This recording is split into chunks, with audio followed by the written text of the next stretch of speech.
तकरीबन 1 महीना पहले हैदराबाद से एक लड़के का फ़ोन आया था जो नीट का इम्तहान पास करके फर्स्ट ईयर MBBS की पढ़ाई कर रहा है और पैसे की दिक्कत में पड़ गया है।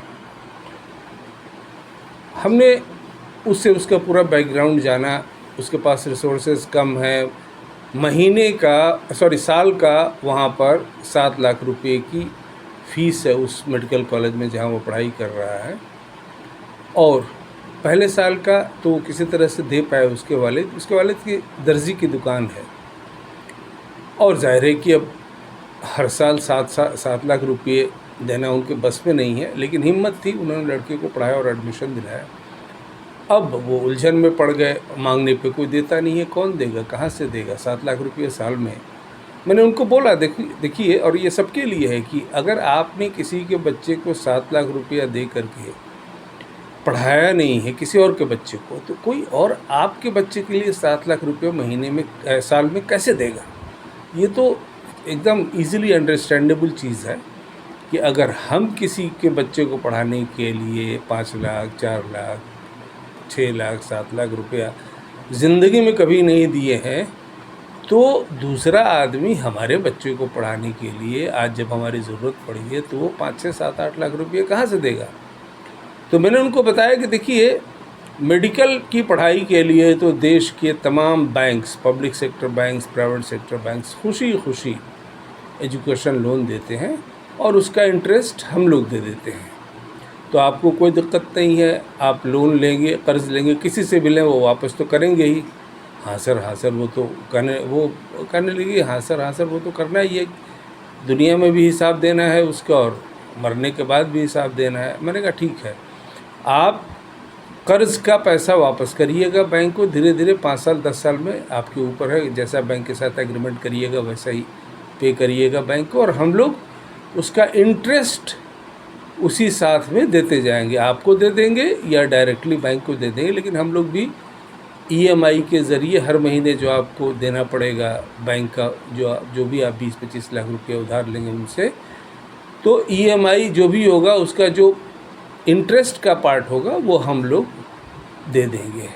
तो उनका फ़ोन आया आज कि हाँ साहब, वो बैंक वालों से बात होगी, और वाकई जैसा आपने बोला था वैसा ही हुआ। बैंक वालों ने फ़ौरन MBBS के स्टूडेंट को एजुकेशन लोन एडवांस करने के लिए हामी भरी, और हमारा सैंक्शन हो गया, कल ही हुआ, और हम आपको आज ये ख़बर दे रहे हैं।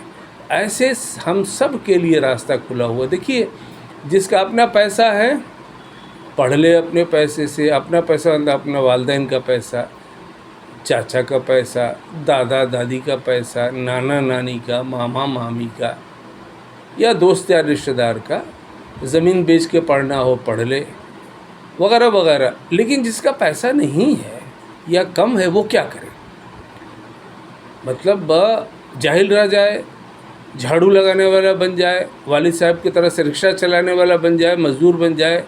ये कौम के लिए और मुल्क के लिए बहुत ही नुकसान का सौदा है ना। लड़के के अंदर सलाहियत है, इतनी मेहनत करके वो यहाँ तक पहुँचा है, माँ बाप की भी कुर्बानी है कि आधा पेट खा करके बच्चे को उन्होंने इस लायक बनाया है कि वो नीट का इम्तहान या कोई और इम्तहान दे करके टॉप ग्रेड प्रोफेशनल कोर्स में लॉ, मेडिकल, इंजीनियरिंग, MBA वगैरह वगैरह तक पहुंचा है। अब उसको कैसे आप साइकिल पंक्चर ठीक करने वाला बनाएंगे समाज के लिए, मुस्लिम समाज के लिए और मुल्क के लिए, कौम के लिए कितना घाटे का सौदा है।